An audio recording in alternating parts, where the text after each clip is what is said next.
Bonjour à tous et bienvenue sur la nouvelle preview du Foot US de A à Z. Aujourd'hui, on est parti, on va parler d'une équipe de l'AFC North avec une équipe vraiment qui a fait une grosse saison l'année dernière. Et on va parler des Baltimore Ravens avec un ami qui est de l'autre côté de l'Atlantique qui me fait le plaisir de faire la preview avec moi. Il était déjà venu l'année dernière. Et merci d'avoir accepté encore l'invitation, Manu. Dès que je lui ai envoyé un message, il a répondu tout de suite favorablement. Bon, là, il est en voiture parce que il est au Québec et on a tous une vie à côté de la NFL. Donc, Manu, comment tu vas? Ça va très bien, merci.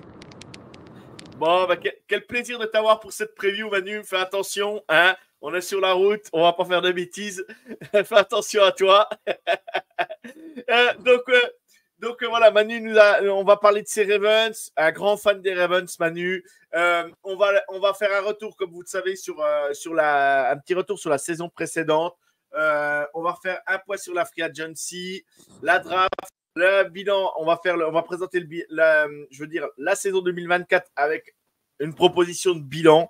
J'espère que Manu sera d'accord avec mon bilan. On verra. J'ai lancé les pronos. On verra ce que ça donne. Et après, Manu, t'en profiteras à la fin de l'épisode pour faire une petite promo où on peut te suivre. Et l'épisode sera terminé.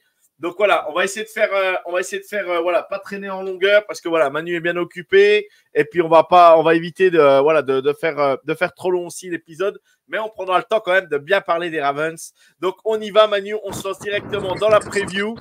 Euh, on va, on va, on va parler des Baltimore Ravens qui ont fait une grosse saison l'année dernière. On fait un retour sur la saison précédente. Donc vous receviez les Texans au premier match, vous remportez ce match. Après vous allez chez les Cincinnati Bengals, vous remportez le match. Vous perdez le troisième match de la saison, 8-3 en overtime contre les Colts chez vous. Ensuite vous aviez un déplacement à Cleveland que vous remportez, un déplacement à Pittsburgh que vous perdez, donc les rivales de division. Ensuite, vous enchaînez 4 victoires, dont 2 à domicile contre les Titans et les Detroit Lions. Ensuite, vous allez gagner chez les Arizona Cardinals. Après, vous gagnez chez vous contre les Seattle Seahawks. Vous perdez contre les Cleveland Browns chez vous.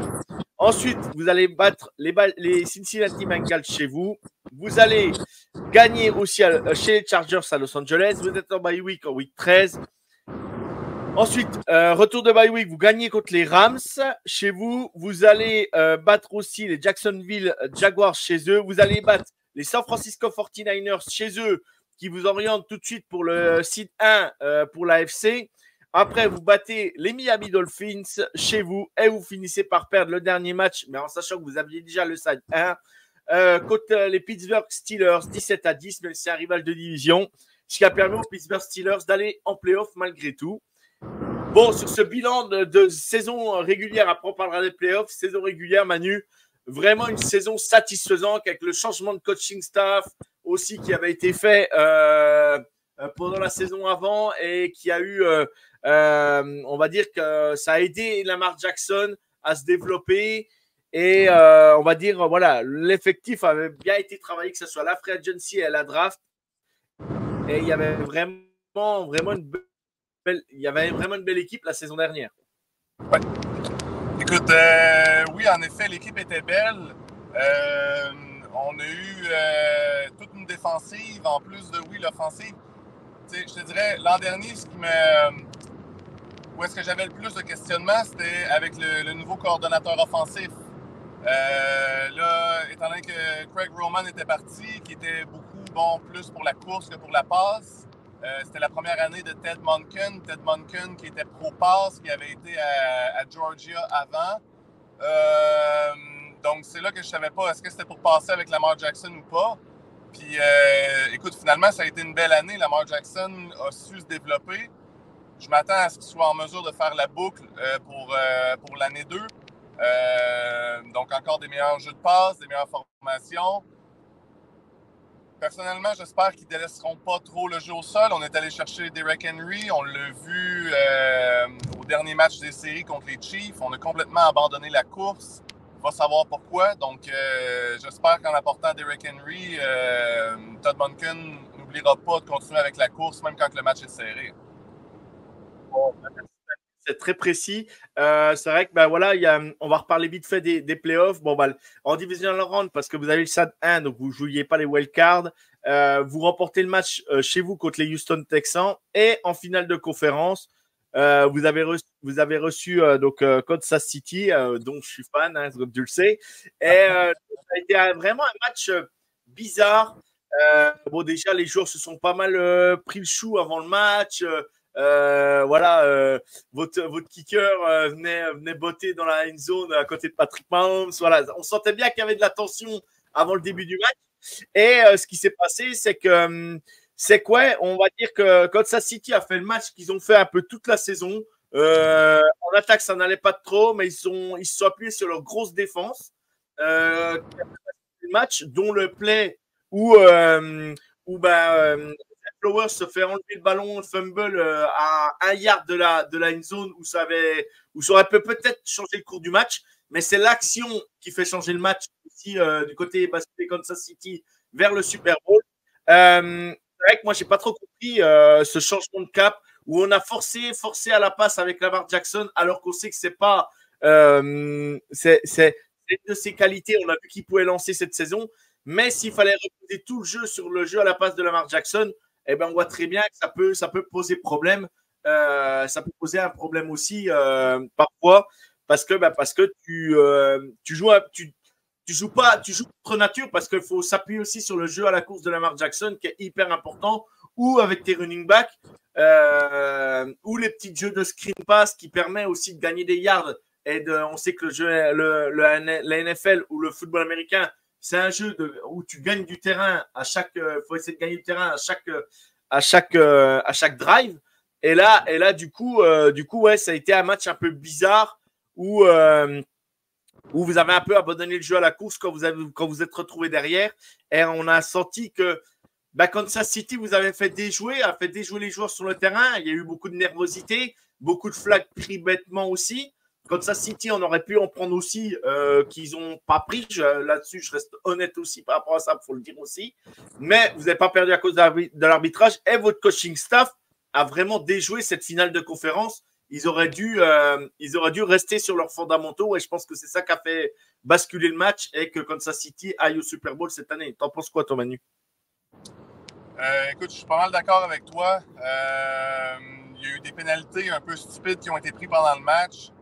Je crois que le match a été fait en 2 temps. Il y a eu la première demi où est-ce que je crois que Kansas City a vraiment dominé sur les 2 phases du jeu, autant en défensive qu'en offensive. Je pense à quel point que Travis Kelce, même si le coverage était serré, le coverage était parfait. Il était capable d'aller chercher le ballon où est-ce que lui seul pouvait l'attraper. Donc, tu sais, quand tu dis que Mahomes et Kelce sont les meilleurs de la business, c'est pas pour rien, c'est pour des choses comme ça.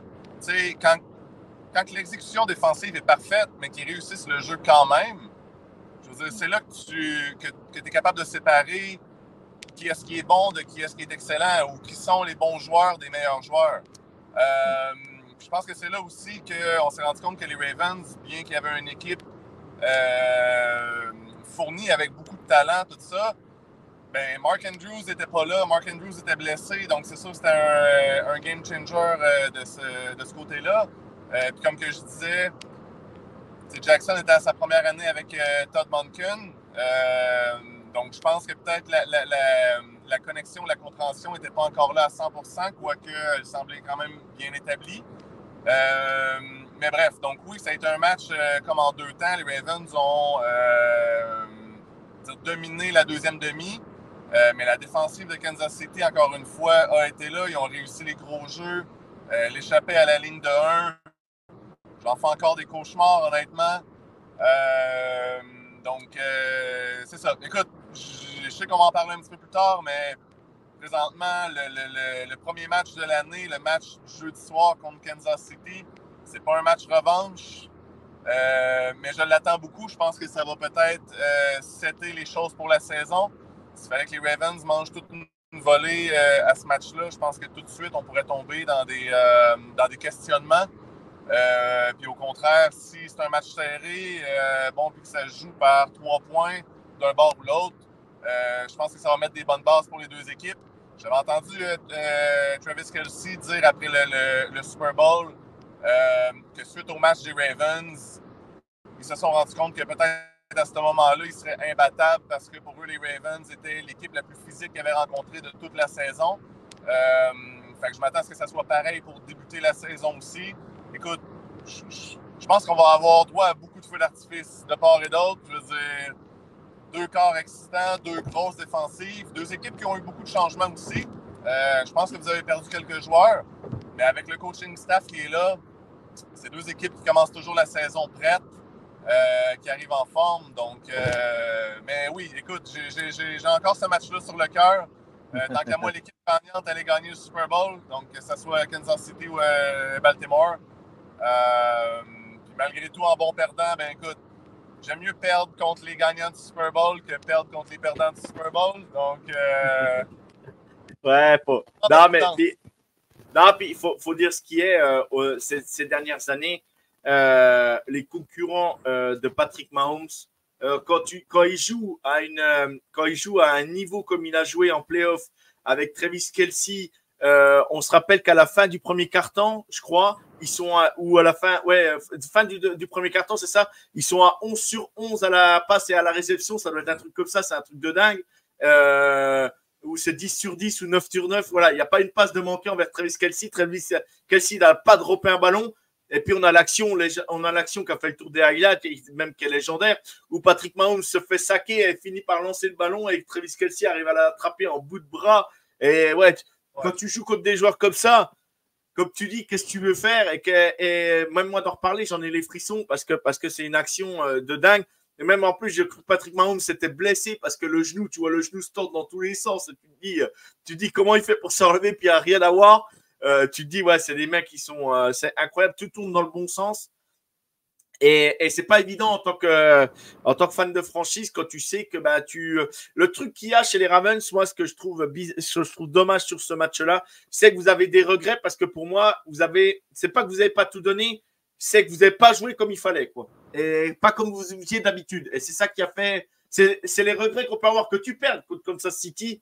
En soi, c'est pas grave, hein. Du moins, c'est pas grave. C'est que c'est pas une défaite horrible, du moins horrible dans la façon de dire ouais, tu perds contre le champion, mais tu perds en n'ayant pas joué avec tes qualités premières. Et c'est ça qui est le plus frustrant, quoi, je pense. C'est ça qui est le plus frustrant. Exactement. Puis je crois qu'on n'a pas été opportuniste non plus. Quand on avait les petites différences des fois entre la victoire et la défaite, je pense qu'on n'a pas été opportuniste sur ces jeux-là. On n'a pas été opportuniste pour sacrer Patrick Mahomes. On n'a pas été opportuniste sur les courts jeux qu'on avait à faire, l'échapper sur le bord de la zone de but. Donc, mais tu sais, je pense que rendu dans ces matchs-là, la différence se joue vraiment sur quelques petits détails. Puis tu sais, on ne se cachera pas, Coach Reid est un des meilleurs, sinon le meilleur, parce qu'il est capable de préparer l'équipe, parce qu'il est en mesure de justement garder le cap, faire la différence. Donc, tu sais, c'est pas la première année que John Harbaugh, rendu dans les séries, abandonne la course. Aussi loin qu'en 2019 contre les Titans, je pense que Lamar Jackson avait lancé 44 passes. Ouais. Ce qui est complètement aberrant. On va pas se mentir, ce qui est complètement pas le jeu de Lamar Jackson. Comme on le dit, il est capable de lancer, mais il n'est pas capable non plus de. C'est pas un mec qui va lancer, comme tu dis, 40 passes dans un match. C'est pas possible. Non, exact. Ok. Bon, Manu, je pense qu'on était complet sur le retour de la saison. On retiendra un mot frustrant sur la saison des Ravens, sur la saison dernière. Dommage, quoi. Frustrant et dommage. Parce qu'on sait très bien que quand tu es à la porte d'aller au Super Bowl, des fois, tu n'y retournes pas toujours de suite. Et c'est pas toujours simple d'y aller, quoi. On le sait très bien. Et en effet, c'est toujours compliqué, quoi. On le sait, c'est jamais facile d'aller jusqu'au bout. Bref, maintenant, on va parler, on va faire un point sur la free agency, Manu. Je liste les départs et tu me dis, toi, par exemple, ceux que tu aurais aimé garder, puis ceux que tu dis fallait s'en séparer et ça fait partie du jeu de la NFL. Donc, je vais lister les noms. Donc, le quarterback remplaçant Tyler Huntley est parti chez les Browns. Le running back Dalvin Cook Vous avez le running back J.K. Dobbins qui est parti aussi chez les Chargers. L'autre running back Gus Edwards qui est parti chez les Chargers. En échange entre coach frangin, on va dire. Le running back Melville Gordon qui est toujours free agency. Le wide receiver Odell Beckham Jr. qui est parti chez les Dolphins. Le wide receiver Devin Duvernay qui est parti chez les Jaguars. Le wide receiver Laken Treadwell qui est toujours free agency aujourd'hui. L'offensive tackle Morgan Moses qui a été tradé chez les Jets. L'offensive guard John Simpson qui est parti chez les Jets. L'offensive guard Kevin Zittler qui est parti chez les Lions. Le centre Sam Mustifer qui est parti chez les Broncos. Le edge Devon Clooney qui est parti chez les Panthers. Le linebacker Tius Bowser est toujours free agency. Delshon Phillips est parti chez les Texans. Le linebacker Patrick Quinn est parti chez les Steelers. Rival de division, on ne comprend pas toujours, mais il est parti là-bas. Le cornerback Ronald Derby est parti chez les Jaguars. Le cornerback Rock Yansin est parti chez les 49ers. Geno Stone, le safety, est parti chez les Bengals.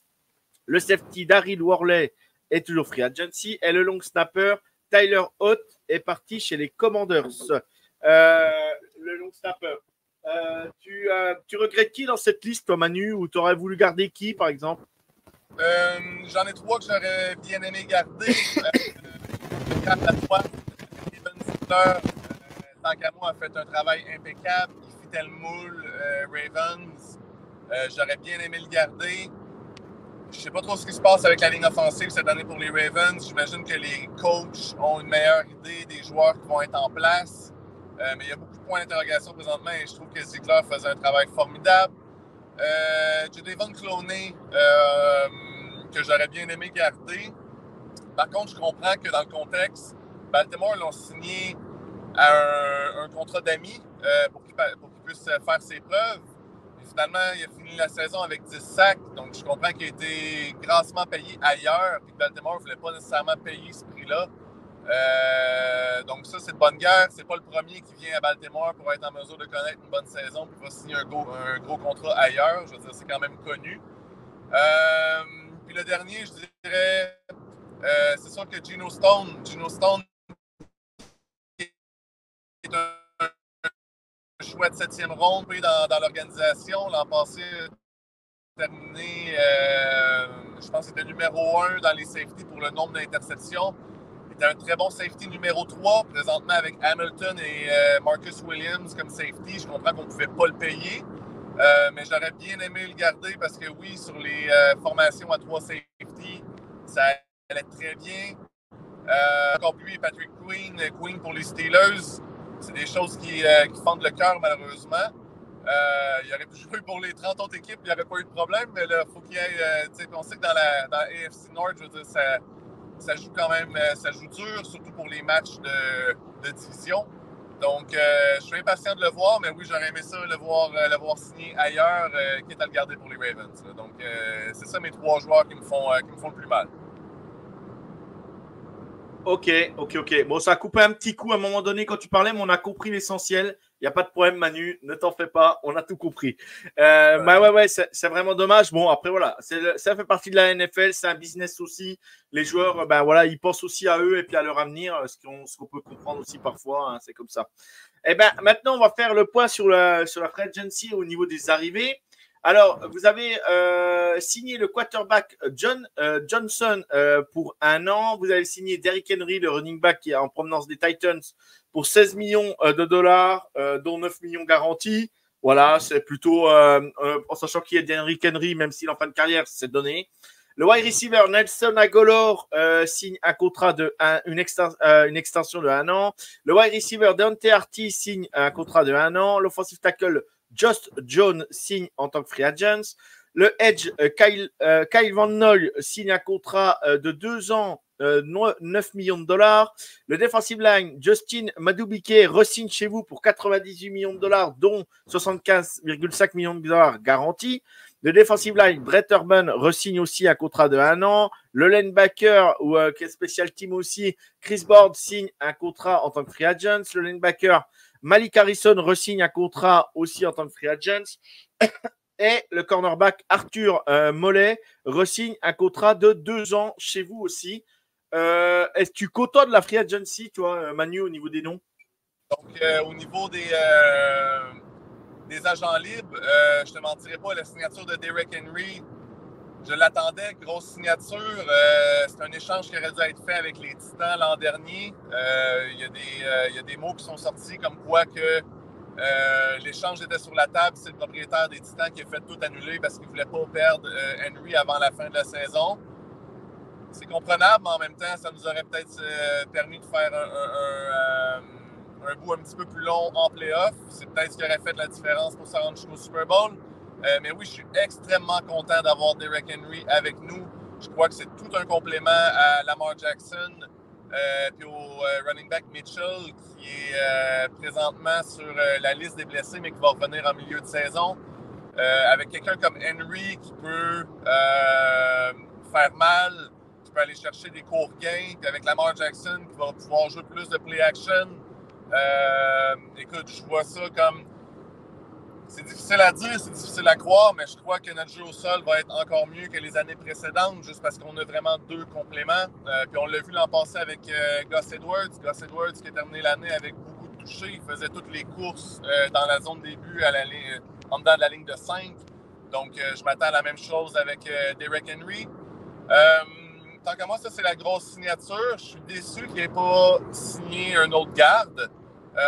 Comme que je disais précédemment, j'imagine que les coachs en place ont une meilleure idée de toute la ligne offensive qui vont être là. Tant qu'à moi, il y a beaucoup de points d'interrogation présentement, beaucoup de gars qui ont peu joué dans le passé. Écoute, s'ils sont prêts à step up et à prendre la place, puis qu'ils ont tout ce que ça prend pour être partant, tant mieux. Mais oui, j'aurais aimé que les Ravens signent un garde. Quoi qu'on l'a vu cette semaine, ils sont allés signer un safety, l'ancien safety des Bears. Donc, on sait, là, passé le mois de juillet, début août, quand les camps d'entraînement sont commencés, les Ravens ont tendance à aller signer un ou deux bons vétérans qui finissent comme Jadavion Clowney l'an passé, comme Van Noy l'an passé, qui finissent par briller, faire la différence pendant la saison. Donc, je m'attends à ce que ou un offensive tackle ou un garde offensif soit signé dans les prochaines semaines pour venir aider là, comme les plus jeunes, puis peut-être apporter un petit peu plus de compétition pour les postes. Ouais, non, mais c'est bien, c'est bien. Moi, je pensais aussi à ça. Tu m'entends bien, la Manu, ça grésille pas, mon micro est nickel. Ok, c'était juste pour savoir. Non, mais parce qu'il faut retenir un truc chez les Ravens. Les Ravens ne s'affolent jamais. C'est comme à la draft, c'est comme partout. Ils ne s'affolent jamais. Ils prennent le bon joueur au bon moment. Et voilà, là, il n'y a pas de guard, il n'y a peut-être pas personne, il y a peut-être, voilà, ils n'ont pas recruté en ce moment sur la ligne. Mais ne vous inquiétez pas, ça va arriver tout doucement à la free agency. Ils prendront le joueur qu'il faudra. C'est comme avec la draft, ça se passe toujours en douceur avec les Ravens, mais c'est toujours des bons choix, je veux dire. Voilà, cherchez mon mot. Mais non, mais moi je m'affole pas avec vous parce que voilà, vous avez toujours un coaching staff qui fait le boulot. Là, les camps qui vont commencer, ils vont voir que ça va peut-être pas faire le taf ceux qu'ils ont en ce moment. Et s'il faut rajouter une petite pièce par-ci par-là, eh ben ils le feront et ils choisiront le bon tour à la bonne position. Je ne me fais aucun souci là-dessus. Ça travaille très bien à Baltimore et c'est pas d'aujourd'hui. Et ça fait plusieurs drafts qu'on dit chaque année. Les Baltimore Ravens font toujours des super drafts. Ils ont toujours un bon roster. C'est pas pour rien. Donc voilà, je ne m'affole absolument pas. Pour votre ligne offensive, Manu, on sera de ce côté-là avec pour les choix aussi des bonnes décisions. Johan, je t'entends plus. Je t'entends plus, ça fait juste gricher. Ah, attends. Est-ce que c'est mieux là? Est-ce que c'est mieux? Ouais, je disais, pardon, excuse-moi Manu, je disais que je me fais aucun souci avec le coaching staff des Ravens. J'espère que tu as entendu au début. Je disais juste que les Ravens font toujours le bon choix et toujours et ne s'affolent jamais. C'est comme à la draft. Je suis désolé pour ceux qui écoutent. Hein, je répète peut-être la même chose pour ceux qui ont entendu. Manu n'a peut-être pas entendu, je ne sais pas. On verra bien pendant l'enregistrement. Mais je disais, il n'y a aucun. Les Ravens ne s'affolent jamais. Et ils ajouteront toujours le joueur qu'il faut au bon moment. C'est comme à la draft, vous êtes toujours patient. Il n'y a jamais d'affolement chez les Ravens. Et les choix sont toujours faits au bon moment. Et les positions sont toujours comblées avec le joueur, avec le bon choix. Toujours, ça marche toujours chez les Ravens. Et on le voit à la draft chaque année aussi. Voilà, c'est ce que j'avais répété.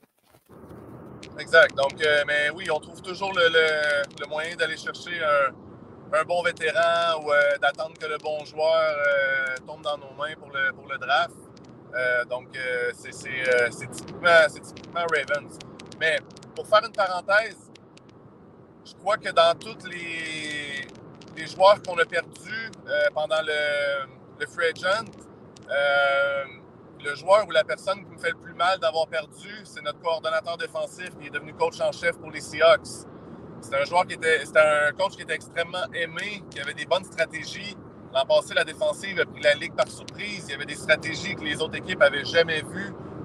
Les gars étaient prêts, les gars étaient violents, ça frappait. Chaque joueur savait exactement ce qu'il avait à faire. Personne ne voulait trop en faire. Donc, j'ai hâte de voir. J'ai hâte de voir parce que McDonald va être remplacé par Zach Orr. Zach Orr, qui est un ancien linebacker des Ravens, qui était, mon Dieu, qui s'en allait vers une très bonne carrière, puis qui a été diagnostiqué avec un problème au cou. Donc, c'est un jeune coach, je pense qu'il a 32 ou 33 ans. Il y a des grosses chaussures présentement qu'il doit chausser pour remplacer McDonald. Donc, c'est ça. De toutes les personnes qu'on a perdues, c'est lui qui me fait le plus, on va dire, le plus mal, parce que même moi, de mon côté, je l'aimais beaucoup. Ouais, j'avais oublié de le signaler, le changement de coaching staff. Donc voilà, Manu nous l'a cité. Voilà, Zach Orr, c'est une promotion en interne. Je pense que si le head coach Harbaugh n'a pas été choisir un autre coordinateur défensif, c'est qu'il a confiance en lui. Et je me dis que voilà, ça va le laisser travailler tranquillement et ça va le laisser se mettre en place. Et puis après, t'as Harbaugh quand même qui est là quand même aussi pour lui donner le coup de main au départ. Mais voilà, il était déjà coach des linebackers, si je me trompe pas, hein, c'est ça Manu? Si je me trompe pas. Voilà, promotion en interne, ça marche comme ça aussi chez les Ravens. Et on voit très bien que ça fonctionne plutôt très bien ces dernières années aussi de ce côté-là chez les Ravens par rapport à ça. Ok, bon Manu, je pense qu'on était complet sur la free agency. On va parler un peu de la draft. Qu'est-ce que t'en penses? Ça va aller? Ok, alors je liste vos choix à la draft, Manu, et après on échange ensemble. Donc au premier choix, vous prenez au 30e position Nate Wiggins, cher à mon cœur, de Clemson. Vous savez, je suis un grand fan de Clemson, donc voilà, il atterrit au Ravens après Simpson l'année dernière, et ben là c'est Wiggins cette année qui arrive chez les Ravens. Round 2, 62e position, le tackle Rosengarten de Washington. Un choix encore qui est pas d'affolement. Il était là, on l'a choisi encore très bien, comme d'habitude chez les Ravens. Choix 3, au pick 93, le edge Idissa Isaac de Penn State. Choix au round 4, en 113e position, le wide receiver Devontae Walker de North Carolina. Toujours au round 4, en 130e position, le cornerback TJ Tampa d'Iowa State. Choix 5, round 5, je veux dire 165e position, le running back Rashid Ali de Marshall. Choix au round 6, le cornerback Devin Leary de Kentucky qui a remplacé Will Levis cette année, qui avait été drafté l'année dernière, qui l'a remplacé à Kentucky. Leur 7e choix, au 7e round, je veux dire 228e choix, vous prenez le centre Nick Samak de Michigan State. Et vous finissez la draft au 7e tour, toujours 250e position, le safety Sanoussi Kane de Purdue. On peut dire que le début de la draft est quand même plutôt positif, moi je pense, Manu. Je ne sais pas ce que tu en as pensé, mais encore une belle draft des Ravens, encore une fois cette année. Oui, encore une fois, écoute, je suis totalement d'accord avec toi. Chaque année, ils trouvent le moyen comme que je disais, d'attendre que le joueur tombe entre leurs mains. Personnellement, je n'aurais jamais pensé que Wiggins serait encore là. Je veux dire, quel marchand de vitesse. Excusez-moi. On s'entend qu'il est plutôt petit, mais s'il est capable d'aller chercher peut-être un 10-15 livres de muscle, tu sais, si les Ravens l'ont drafté, c'est qu'ils n'ont aucune. Comment que je dirais ça? Ils n'ont pas peur qu'il ne soit pas physique. Je veux dire, play like a Ravens, c'est pas de quoi qui a été inventé hier. Ça fait des années que ce slogan-là est partout dans les centres d'entraînement et tout ça. Donc, oui, je suis très, très, très content. On avait besoin d'un shutdown corner pour aider Marlon Humphrey et Brandon Stephens. Pour moi, c'est le pick parfait.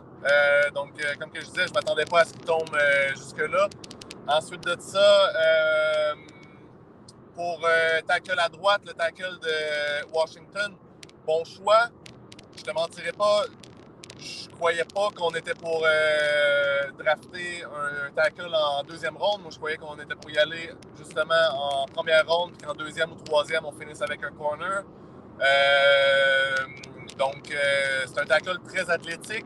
J'ai hâte de le voir à l'œuvre. C'est le début des camps d'entraînement. J'ai entendu dire qu'il splittait les répétitions entre l'équipe 1 et l'équipe 2. Donc, peut-être des chances de le voir partant. Mais oui, tackle très athlétique qui va aller avec les choix de draft des dernières années. Je veux dire, le centre Linderbaum, qui est un centre extrêmement athlétique. Le garde Voorhees, qui a été drafté l'an passé en 7e ronde, qui est très athlétique aussi. Donc, je pense qu'on va peut-être jouer beaucoup de off-zone, de sweep, de choses comme ça, parce qu'on va avoir la O-line assez bonne et assez athlétique, justement, pour bouger beaucoup la pochette. Donc, ça, c'est très bon. Les deux autres choix, je ne te mentirai pas, c'est peut-être mes deux... je ne dirais pas les choix préférés, parce que Wiggins, je l'aime beaucoup, mais Montez Walker de North Carolina et TJ Tempa, pour moi, c'est deux gars qui ne devaient pas se rendre aussi loin que ça. C'est des gars que je voyais sortir fin deuxième, début troisième. Donc, encore une fois, de voir les Ravens aller prendre ces joueurs-là, c'est typiquement Ravens. Chaque année, ils réussissent à trouver comme des diamants bruts. Donc, je suis très, très, très excité de les voir à l'œuvre au courant de la saison.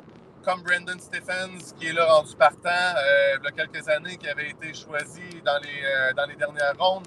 Gino Stone en a un autre très bon exemple, un choix de 7e ronde qui a su se développer à sa dernière année. Donc, pour TJ Tempa, je m'attends à la même chose aussi. Marlon Humphrey commence à se faire vieillissant aussi. Donc, de ce côté-là, je pense que c'est une belle relève, un autre bon draft. Encore une fois, est-ce qu'il aurait pu prendre plus d'O-line? Peut-être. Je veux dire, on a un nombre de choix limité. Fait que, somme toute, d'y aller avec 2 corners et un tackle dans les 4 premières rondes, je trouve que c'est un très, très bon draft. Ouais, c'est plutôt complet. Alors, Honnête Wiggins, moi qui le connais très bien, il peut se faire brûler sur la première passe. Par contre, il a tellement une vitesse derrière pour pouvoir rattraper le receveur que ça lui permet de combler ses lacunes, on va dire. Donc, j'espère en NFL qu'il pourra progresser par rapport à ça, par rapport à sa lecture du jeu. Mais moi, je l'attendais fin de premier, allez, deuxième. Au premier tour, ça me paraissait encore un peu haut. Mais voilà, là, il est tombé en 30e position. Qu'il soit tombé en 30e ou au début de deuxième, je trouve ça cohérent. Devontae Walker, au 4e tour, ça ne me choque pas. Voilà, il est là, faut le prendre. Vous l'avez pris. Devin Leary, ça peut être un quarterback aussi solide en cas de problème avec Lamar Jackson. C'est un quarterback intéressant. C'est un quarterback qui a fait sa carrière en NCAA. Donc, moi, je l'ai connu aussi très bien à North Carolina State avant d'être à Kentucky parce qu'il était dans la conférence de Clemson et c'était vraiment un quarterback que j'aimais voir jouer aussi. Donc voilà, moi, j'ai encore une draft solide des Ravens et on verra ce que ça donne. Et puis, Rosengarten en 62e choix qui est tombé. Et on a juste à se servir, on ramasse et puis encore une fois de plus, ça tombe chez les Ravens. Voilà, donc très bon choix encore du coaching staff. Bon, très bien, Manu. Je pense qu'on était complet sur la draft. Je pense qu'on était complet là-dessus. Maintenant, on va passer clairement au calendrier 2024, Manu. Et je vais lister les matchs. Je t'annonce mon pronom une fois que j'ai tout listé et tu me dis ce que tu en penses. Et j'ai choisi 3 matchs. 3 matchs, c'est souvent 3 matchs à l'extérieur, dont 1 ou 2 rivales de division qui peuvent faire basculer votre saison vraiment dans le top positif. Vraiment une saison exceptionnelle. Et tu me diras ce que tu en penses. Voilà, t'inquiète pas, j'ai pas mis les Ravens en négatif, ça je peux te le rassurer. Donc le premier match en week 1, vous allez jouer donc ils appellent ça la revanche. Moi j'appelle pas ça une revanche parce que j'appelle ça tout simplement un premier match de l'année et ça sera donc à Kansas City. Parce que pour que ce soit une revanche, il faut que ça soit une finale de conférence, sinon c'est pas une revanche. Donc c'est pas le même enjeu, on va dire. Mais voilà, les Ravens auront à cœur de battre Kansas City au premier match. Donc, vous allez jouer là-bas au premier match. Après, vous allez chez les Las Vegas. Vous allez recevoir les Las Vegas Raiders, pardon. Ensuite, en week 3, vous allez chez les Dallas Cowboys. En week 4, vous recevez Buffalo. Week 5, vous recevez votre premier rival de division qui est les Cincinnati. Non, vous allez aux Cincinnati Bengals, pardon. Week 6, vous recevez Washington. Week 7, vous allez à Tampa. Week 8, vous allez chez les Cleveland Browns. Week 9, vous allez chez les Denver Broncos. Non, vous recevez, pardon, je vais y arriver, vous recevez les Denver Broncos, vous recevez aussi les Cincinnati Bengals en week 10. Week 11, vous allez chez les Pittsburgh Steelers, pardon. En week 12, vous allez chez les Chargers. En week 13, vous allez recevoir les Philadelphia Eagles. Vous êtes en bye week en week 14. Week 15, vous allez chez les New York Giants. Week 16, vous recevez les Pittsburgh Steelers. Week 17, vous allez chez les Houston Texans. Et week 18, vous finissez la saison chez les Cleveland Browns. Donc Manu, après avoir listé le bilan complet, là, du moins la saison complète des Baltimore Ravens, voilà, pour moi comme bilan, j'annoncerai 12-5, voilà, pour les Ravens, environ à peu près. Et je me dis que la saison peut être vraiment top parce qu'à 12-5, malgré tout, on est dans la FC. Est-ce que tu as le seed 1 avec 12-5? Pas sûr, il peut peut-être manquer une ou deux victoires, mais tu peux l'avoir quand même. C'est pas toujours simple parce qu'on sait que la FC, c'est pas compliqué, mais je veux dire, c'est pas simple. Et moi, je me dis, Manu, par exemple, tu vois, le premier match, tu le gagnes à Kansas City. Tu prends un match contre les Browns à l'extérieur ou un match contre les Pittsburgh Steelers, ça te fait une ou deux victoires de plus. Bah, ton bilan, il est tout de suite à 14-3. Et bien là, tu es sûr d'avoir le seed 1. Toi, est-ce que c'est jouable pour toi, Manu? 12-5, ça te paraît un bilan cohérent? Ça te paraît quoi? Ça te paraît trop élevé ou pas assez? Moi, de mon côté, j'étais à la même place. D'accord. À 12-5, je crois qu'on va perdre un match de division contre chacune des équipes. Donc, on va en perdre un contre les Browns, un contre Cincinnati et un contre Pittsburgh. Je veux dire, c'est trois bonnes équipes. C'est trois équipes qui pourraient faire les séries. Je ne crois pas qu'on va gagner le premier à Kansas City. Malheureusement, je crois que ça va être un match serré. Mais ça va être la présentation de la bannière. Kansas City arrive toujours prêt. Donc, je crois que ce match-là, on va le perdre. Chaque année, on finit par perdre un match sans importance, un peu comme le match contre les Colts l'an dernier où est-ce qu'on aurait dû le gagner. On était contre le backup QB. On l'a perdu. Chaque année, on perd un match comme ça à la dernière minute où est-ce qu'on mène durant tout le match au quatrième quart. On va savoir pourquoi. Les choses ne se passent pas comme prévu. Donc, ça sera le cinquième match qu'on irait perdre. Donc, 3 matchs de division, un match contre Kansas City, puis un match sûrement après, comme juste avant les vacances, dans le coin du week 10 ou 11. Ouais, non, c'est même plus tard, c'est week 14, la bye week. La bye week en week 14. Peut-être juste avant. Là, donc, week 11, week 12, où est-ce qu'on va avoir comme une défaite, qu'on ne comprendra pas pourquoi, comment on a fait pour perdre ce match-là. Mais c'est ça. J'étais pas mal là, moi aussi, là, à 12-5. Bon, ben, on tombera d'accord là-dessus, Manu. On est d'accord, tu signes des deux mains tout de suite. Si ça fait 12-5 chez les Ravens cette année, tu seras content, quoi qu'il arrive. Bon, très bien, Manu. Eh ben, je pense qu'on était complet sur la preview, de tes Ravens. Manu, je vais faire défiler un petit bandeau. Là, c'est ton moment. Tu vas pouvoir nous faire vite fait ta petite promo, ta petite pub. Voilà, vous pouvez suivre Manu sur Charm City 20 sur Twitter.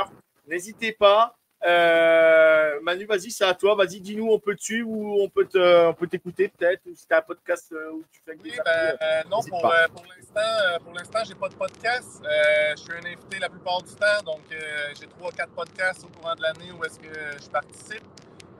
Si vous voulez me suivre, écoutez, je suis pas un hater ou ce genre-là. Vraiment, j'y vais de critiques les plus constructives possibles.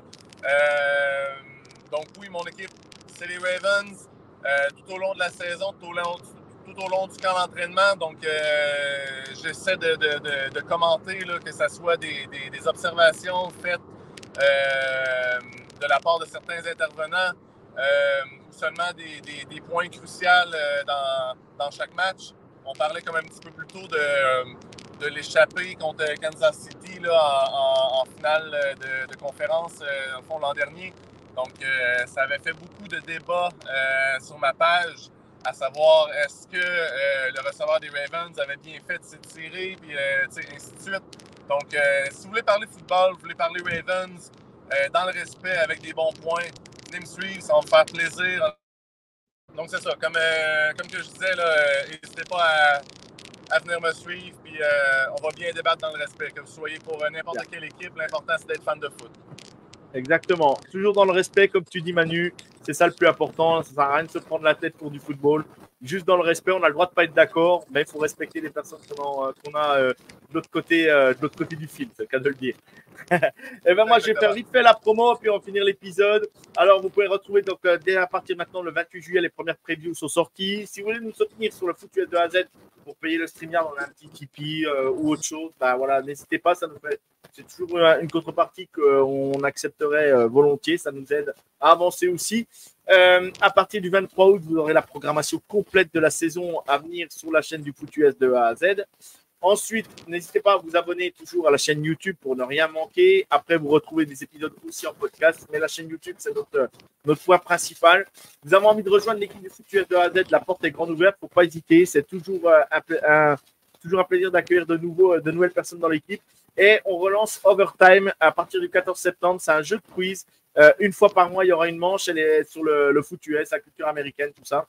Et du coup, c'est Jack qui s'en occupe. Et vous aurez donc les meilleurs se rencontreront dans une finale à la fin de l'année, à la fin de la saison. Donc, c'est plutôt toujours sympa. Donc, n'hésitez pas si vous voulez vous inscrire. Manu, moi, je te remercie pour tout. Encore une fois, tu as accepté de faire la preview avec nous. Tu es en voiture. C'était pas une situation facile, mais nous y sommes arrivés. Et je te remercie encore. Je te souhaite une bonne saison à Terraven. Je te souhaite une bonne saison de foot NFL. Manu, n'hésite pas, pareil, si tu veux venir un jour débattre avec nous sur la chaîne, quand on parle de Terraven, je te tiendrai au courant. Je t'enverrai un petit MP. N'hésite pas. Tu es toujours le bienvenu pour venir parler de foot en général ou de Terraven. Voilà. Ben, merci beaucoup. Merci pour l'invitation encore une fois. C'est très, très, très apprécié. J'aime beaucoup parler et de mes Ravens et du football en général. Donc, merci pour la chance que tu m'offres. Écoute, sincèrement désolé pour la connexion et tout ça, d'avoir dû prendre ça dans ma voiture. Mais bref, j'espère que l'essentiel du message était là. Il n'y a pas de souci, il n'y a pas de souci.